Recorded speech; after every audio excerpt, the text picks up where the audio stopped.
मेरे मतलब ये रहता है कि जब भी कोई सीरीज शुरू होती है ना, तो सीरीज के स्टार्टिंग का जो मैच होता है वो मैच होता है बहुत इंपॉर्टेंट। और ये जो पार्टनरशिप हुई है ना राहुल और जायसवाल के बीच में, ये पार्टनरशिप कहीं ना कहीं वो डोमिनेटिंग फेज इंडिया का दिखाने वाली है ऑस्ट्रेलिया को, जो ऑस्ट्रेलिया एक्सपेक्ट नहीं कर रही थी। क्योंकि हम लोग देखिए न्यूजीलैंड से टेस्ट सीरीज में हारे थे, तो ऑब्वियस सी बात है कहीं ना कहीं ऑस्ट्रेलिया के भी दिमाग में ये चीज थी कि यार इंडिया इस समय बैकफुट के ऊपर है और हम लोग शायद इनके ऊपर चढ़कर खेल लेंगे। लेकिन मुझे ऐसा लगता है कि बस वही चीज हो नहीं पाई, एंड कहीं ना कहीं इसीलिए इंडिया आज जिस तरीके से परफॉर्म कर रही है, उस परफॉर्मेंस को ये लोग पचा भी नहीं पाए। और अगर ये लोग इस इनिंग को अगर पचा के चले जाते तो फिर बात ही अलग हो जाती, पर वो चीज़ हो नहीं पाई ना। तो इन लोगों की पार्टनरशिप तो आज बहुत ही शानदार हुई है। आप लोग पार्टनरशिप के ऊपर बताइए कि आप लोगों को क्या कुछ कहना है, क्योंकि बहुत शानदार पार्टनरशिप हुई है। सबसे पहले तो प्रशांत भाई लिख रहे हैं कि सेकंड मैच में ओपनिंग कौन करेगा सर, राहुल, गिल, जायसवाल, रोहित। यार देखो बात यह, रोहित शर्मा वापस आ जाएगा तो फिर तो उसको ही ओपनिंग करने के लिए आना पड़ेगा, पर जिस तरह की परफॉर्मेंस इन दोनों ने दी है, मुझे ऐसा लगता है कि यार कहीं ना कहीं इन दोनों को ना अभी चांस देना चाहिए कि ये लोग कैसा क्या परफॉर्म करते हैं। क्योंकि जब आपके दो खिलाड़ी वहां पे जाके सेटल डाउन हो चुके हैं, जब आपके दो खिलाड़ी वहां अच्छे से सेटल डाउन हैं, वो लोग बढ़िया तरीके से परफॉर्म कर रहे हैं, तो मुझे लगता है कि हमें उनको देना चाहिए कि यार नहीं आप खेलो अभी। अब केएल राहुल के दिमाग में अगर बैक ऑफ द माइंड ये बात चलती रहेगी कि यार अगले मैच में तो मुझको ये लोग खिलाने नहीं वाले हैं, तो ऑब्वियस सी बात है वो और परेशान हो जाएगा। हालांकि केएल राहुल ने ऐसी परफॉर्मेंस दे दी है कि इन लोगों को उसे मिडिल ऑर्डर में सेटल करना पड़ेगा। नहीं भी होगा तो ध्रुव जुरेल की जगह पर इसको खिलाएंगे, पर केएल राहुल को खिलाएंगे जरूर। ये बात बहुत बहुत सही चीज है ना। रमेश भाई लिख रहे हैं कि भाई साहब दिल को सुकून मिला ये जान के कि both have respected test in test match, otherwise they are thinking गोला फेंक फैटी घुमा। ये चीज आप सही बोल रहे हो। एक्चुअली कहीं कहीं पर क्या होता है ना कि आप देखते हो ये चीज, हमने कल भी इस बारे में बात करी थी, जिस तरीके से इंडियन टीम का जो बैटिंग लाइनअप कल बिखरा था, उसमें कहीं ना पेशेंस की बहुत ज्यादा कमी दिखाई दे रही थी। जो प्लेयर्स थे वो अपने आप को अप्लाई ही नहीं कर रहे थे। एक सवाल पूछा गया था सनी गावस्कर जी से कि आपको क्या लगता है क्या इंडिया को एक अटैकिंग अप्रोच अपनाना चाहिए था, और वो अटैकिंग नहीं खेले, कुछ ज्यादा ही डिफेंसिव चले गए। उसके ऊपर सनी जी ने यही बात कही थी कि इंडिया जो है एक्चुअली में अटैकिंग क्रिकेट खेलने लायक हो ही नहीं पाया, उसके पहले ही इन लोगों के विकेट गिर गए। लेकिन आज जब इन लोगों ने टाइम दिया, आज जब इन लोगों ने दिखाया कि नहीं यार आप खेल सकते हो वहां पर जाकर अगर आप टाइम दो, तो मुझे ऐसा लगता है कि अब हमको भी देखकर अच्छा लग रहा है कि नहीं यार ये लोग वाकई में अच्छा खेल रहे हैं। पार्टनरशिप के बारे में बताइए आप, तो भाई पार्टनरशिप के बारे में आप लोगों का और क्या कुछ कहना है, क्योंकि वाकई में चीजें बहुत हद तक इंडिया के फेवर में अभी चल रही हैं। मैं जानता हूं ये थोड़ी जल्दबाजी होगी शायद इतना अच्छा बोलना कि नहीं यार इंडिया के फेवर में है, बट स्टिल चीजें जो है बहुत हद तक चीजें अपने इंडिया के फेवर में है फिलहाल। कुछ स्टैट्स की तरफ नजर डाल लेते हैं यार, कैसे क्या स्टैट्स गए हैं आज के इन दोनों की पार्टनरशिप को लेकर, क्योंकि पार्टनरशिप वाकई में देखिए बहुत अच्छी ही हुई है आज की तारीख में अगर हम लोग बात करें, और ये इंडिया के फेवर में। क्योंकि देखो आप मुझको एक बात बताओ ना, आखिरी बार ऐसा कब हुआ था कि जब आपने देखा हो कि नहीं यार किसी इंडियन टीम ने फॉरेन में जाकर इस तरह की पारी को खेला हो? क्योंकि बहुत कम ऐसा जनरली देखने के लिए मिलता है। तो यहाँ पर हम लोग जानते हैं यार कि अगर हम लोग किसी चीज़ को फेस कर रहे हैं एक एज अ टीम या एज अ प्लेयर, तो हम लोग हमारी टीम के साथ में खड़े हुए हैं। जायसवाल में वो हर चीज़ है जो कि उसको एक ऐसा बैट्समैन बनाती है जिससे कि आपको डरना चाहिए। बट दुनिया तरीन के जितने भी क्रिकेट एक्सपर्ट्स हैं उन सबका यही मानना था कि कहीं ना कहीं इस प्लेयर की जो असली वैल्यू है वो आएगी समझ में कैसे, वो सिर्फ आएगी समझ में जब ये बंदा ऑस्ट्रेलिया जाकर खेलेगा। जायसवाल आज की तारीख में ऑस्ट्रेलिया में है, और ऑस्ट्रेलिया में जायसवाल ने जिस तरह की पारी खेली है उससे ही क्लियर हो रहा है कि बंदा, मुझे ऐसा लगता है कि बड़े स्टेज के लिए पूरी तरीके से तैयार है, और उसको पता है कि भाई किस तरीके से मुझको इस पॉइंट ऑफ टाइम पर यहाँ पे परफॉर्म करना है।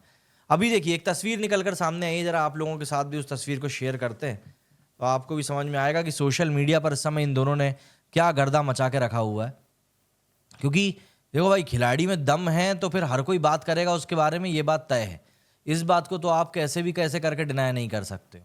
मैं इसको थोड़ा सेट कर दूं, विजिबल कर दूं। अब देखो, अब आप खुद पढ़ लो इस फोटो में क्या लिखा हुआ है। इस फोटो में जो चीज़ लिखी है ना भाई, वही बयां करने के लिए काफ़ी है कि टीम इंडिया किस तरीके से परफॉर्म कर रही है, वही चीज़ बयां करने के लिए काफ़ी है। रोहित शर्मा इस टाइम चलता फिरता विकेट बना हुआ है। ओडीआई और टी20 में इंटेंट दिखाना समझ में आता है, लेकिन टेस्ट में आके जल्दी विकेट दे देता है। आपने काफी विवादास्पद बात कही है वैसे, पर आपकी बात से हम डिनाई नहीं कर सकते, आपको समझना पड़ेगा। रोहित बाबू अपनी जगह पर काफी अच्छे खिलाड़ी हैं, लेकिन भारतीय टीम के साथ में आज के समय में समस्या सबसे बड़ी यही है कि अगर आपने अपनी जगह छोड़ी तो आप ये समझ लीजिए कि फिर आपका दोबारा अंदर आना काफी मुश्किलात भरा हो जाएगा। रोहित शर्मा हालांकि कप्तान के तौर पर आएंगे, पर फिर बात वही आ जाएगी कि बंदे को कैसे हम एडजस्ट करें।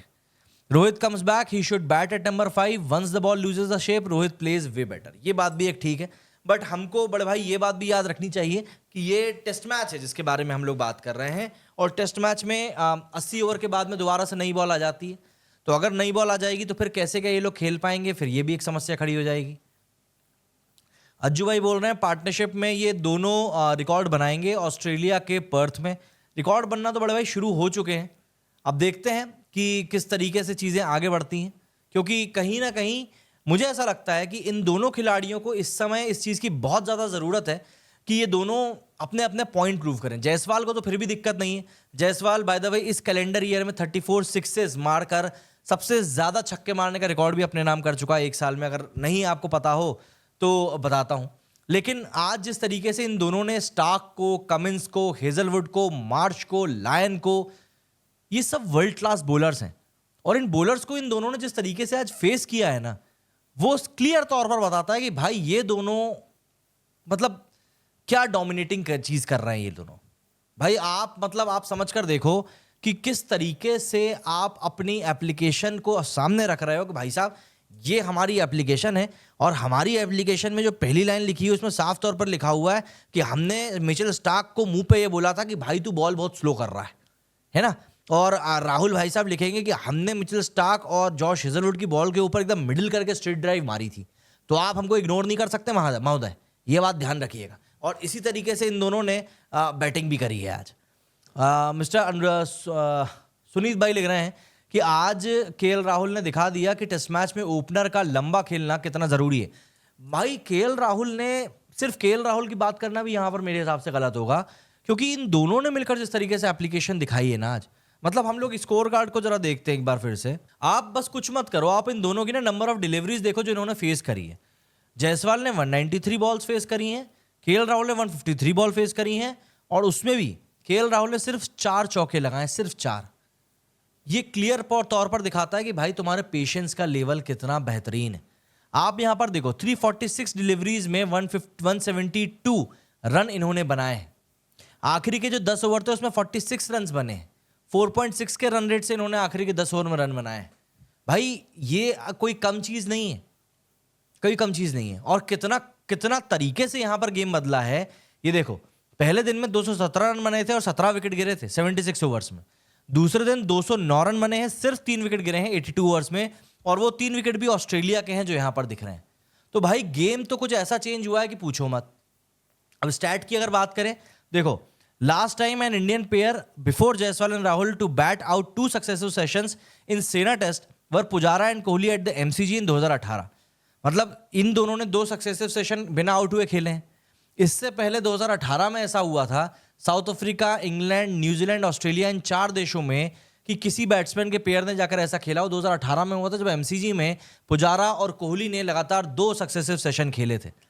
तो भाई खेला तो इन लोगों ने ज़बरदस्त है, तो इस बारे में तो कोई दो राय ही नहीं है कि आप इसके ऊपर कुछ बोल सके कि नहीं यार इनने अच्छा नहीं खेला या इनने बुरा खेला, क्योंकि दोनों ने अपनी पूरी पावर दिखाई है कि भाई हम अगर अपनी पे आ गए तो हम ऐसा खेल दिखाएंगे कि फिर तुम देखते ही रह जाओगे। तो भाई दोनों ने शानदार बैटिंग करी है, उसमें तो कोई दो राय ही नहीं है।